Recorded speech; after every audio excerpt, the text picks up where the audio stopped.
ब्रह्म बिंदु उपनिषद। यह उपनिषद कृष्ण यजुर्वेद से संबद्ध है। इसका दूसरा नाम अमृत बिंदु उपनिषद भी है। इसमें कुल 22 मंत्र हैं, जिसमें ब्रह्म के अनुसंधान साक्षात्कार का क्रमिक स्वरूप वर्णित हुआ है। मन ही मनुष्य के बंधन एवं मोक्ष का कारणभूत है। इस शाश्वत तथ्य के उद्घाटन के साथ उपनिषद का शुभारंभ हुआ है। मन को निर्विषय बनाकर मुक्ति की प्राप्ति, निर्विषय बनाने की विधि, स्वर, प्रणव तथा अस्वर द्वारा व्यक्त एवं अव्यक्त ब्रह्म का अनुसंधान, तीनों अवस्थाओं जागृत, स्वप्न, सुषुप्ति में एक ही आत्म तत्व की स्थिति, आत्मा का शाश्वत स्वरूप, माया से जीवात्मा का आवृत होना, अज्ञानांधकार के विनष्ट होने पर जीवात्मा परमात्मा के एकत्व का बोध, दूध में विद्यमान घृत की तरह चिंतन मनन रूप मंथन द्वारा परमात्म तत्व की प्राप्ति और अंततः स्वयं के रूप में उस परमात्म तत्व की अनुभूति, यही सब वर्ण्य विषय हैं। इस ब्रह्म बिंदु उपनिषद के ये सभी विषय बड़े सरल ढंग से इस उपनिषद में प्रतिपादित हुए हैं। मन के 2 प्रकार कहे गए हैं, शुद्ध मन और अशुद्ध मन। जिसमें इच्छाओं, कामनाओं के संकल्प उत्पन्न होते हैं वह अशुद्ध मन है, और जिसमें इन समस्त इच्छाओं का सर्वथा अभाव हो गया है वही शुद्ध मन है। मन ही सभी मनुष्यों के बंधन एवं मोक्ष का प्रमुख कारण है। विषयों में आसक्त मन बंधन का और कामना संकल्प से रहित मन ही मोक्ष, मुक्ति का कारण कहा गया है। विषय भोगों के संकल्प से रहित होने पर ही इस मन का विलय होता है। अतः मुक्ति की इच्छा रखने वाला साधक अपने मन को सदा ही विषयों से दूर रखे। इसके अनंतर जब मन से विषयों की आसक्ति निकल जाती है तथा वह हृदय में स्थिर होकर उन्मनी भाव को प्राप्त हो जाता है, तब वह उस परम पद को प्राप्त कर लेता है। मनुष्य को अपना मन तभी तक रोकने का प्रयास करना चाहिए जब तक कि वह हृदय में विलीन नहीं हो जाता। मन का हृदय में लीन हो जाना ही ज्ञान और मुक्ति है।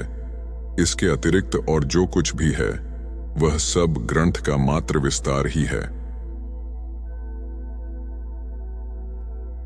जब चिंतनीय और अचिंतनीय का उस साधक के समक्ष कोई अंतर न रह जाए तथा दोनों में से किसी के प्रति भी मन का पक्षपात भी न रह जाए, तब साधक ब्रह्म को प्राप्त कर लेता है। साधक को स्वर अर्थात प्रणव के द्वारा व्यक्त ब्रह्म की अनुभूति करनी चाहिए तथा इसके पश्चात अस्वर द्वारा प्रणव से अतीत अव्यक्त ब्रह्म का चिंतन करे। प्रणवातीत उस श्रेष्ठ पर ब्रह्म की प्राप्ति भावना के माध्यम से भाव रूप में होती है, अभाव रूप में नहीं।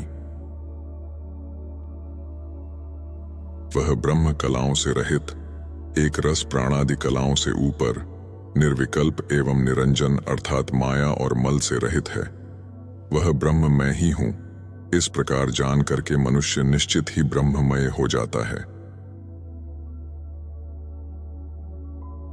निर्विकल्प, अंत रहित, अनंत हेतु और दृष्टांत से शून्य, प्रपंच से रहित, अनादि, परम कल्याणमय परब्रह्म को जानकर विद्वान पुरुष स्वयमेव मुक्त हो जाता है। न निरोध, प्रलय है, न उत्पत्ति है, न बंधन है और न ही मोक्ष साधकता है, न मुक्ति की इच्छा है और न ही मुक्ति है। इस तरह का निश्चय होना ही परमार्थ बोध अर्थात वास्तविक ज्ञान है। शरीर की इन तीनों अवस्था, जागृत, स्वप्न और सुषुप्ति अवस्थाओं में एक ही आत्म तत्व को संबंध मानना चाहिए। जो भी व्यक्ति इन तीनों अवस्थाओं से परे हो गया है, उस व्यक्ति का दूसरा जन्म फिर नहीं होता। समस्त भूत प्राणियों का एक ही अंतर्यामी हर एक प्राणी के अंतःकरण में विद्यमान है। अलग अलग जल में प्रतिबिंबित चंद्रमा की तरह वही एक अनेक रूपों में दिखाई देता है।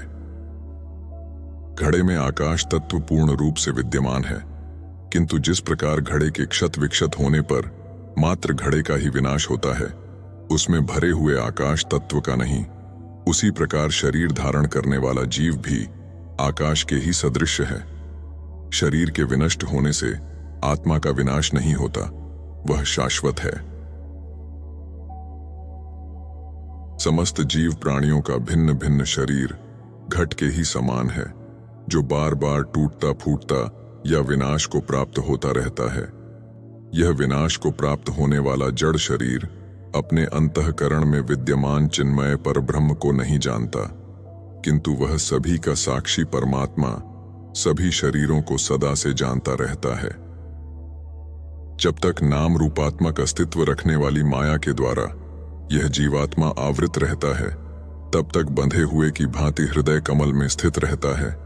जब अज्ञान रूपी अंधकार का विनाश हो जाता है, तब ज्ञान रूपी प्रकाश में विद्वान पुरुष जीवात्मा एवं परमात्मा के एकत्व का दर्शन प्राप्त कर लेता है। शब्द ब्रह्म, प्रणव और परब्रह्म दोनों ही अक्षर हैं। इन दोनों में से जिस किसी एक के क्षीण होने पर मग तो अक्षय की स्थिति में बना रहता है, वह परब्रह्म ही वास्तविक अक्षर अविनाशी है। विद्वान शांति चाहते हों तो उन्हें उस अक्षर रूप परब्रह्म का ही चिंतन करना चाहिए। दो विद्याएं जानने योग्य हैं। प्रथम विद्या को शब्द ब्रह्म और दूसरी विद्या को परब्रह्म के नाम से जाना जाता है। शब्द ब्रह्म अर्थात वेद शास्त्रों के ज्ञान में निष्णात होने पर विद्वान मनुष्य परब्रह्म को जानने की सामर्थ्य प्राप्त कर लेता है। ज्ञानी मनुष्य को चाहिए कि ग्रंथ का अभ्यास करने के पश्चात उसमें निहित ज्ञान विज्ञान को, मूल तत्व को ग्रहण कर ले, तदनंतर ग्रंथ को त्याग देना चाहिए। ठीक उसी भांति जैसे कि धान्य, अन्न को प्राप्त करने वाला व्यक्ति अन्न तो प्राप्त कर लेता है और पुआल को खलिहान में ही छोड़ देता है। अनेक रूप रंगों वाली गौओं का दुग्ध एक ही रंग का होता है। ठीक वैसे ही बुद्धिमान व्यक्ति अनेक सांप्रदायिक चिन्हों को धारण करने वाले मनुष्यों के विवेक को भी गौओं के दूध की तरह ही देखता है। बाहर के चिन्ह भेद से ज्ञान में किसी भी तरह का अंतर नहीं आने पाता। जिस प्रकार दूध में घृत घी मूल रूप से छिपा रहता है, उसी तरह ही प्रत्येक प्राणी के अंतःकरण में विज्ञान चिन्मय ब्रह्म स्थित रहता है। जैसे घृत प्राप्ति के लिए दूध का मंथन किया जाता है, वैसे ही विज्ञान स्वरूप ब्रह्म की प्राप्ति के लिए मन को मथानी रूप में परिणत करके सतत मंथन, ध्यान एवं विचार करते रहना चाहिए।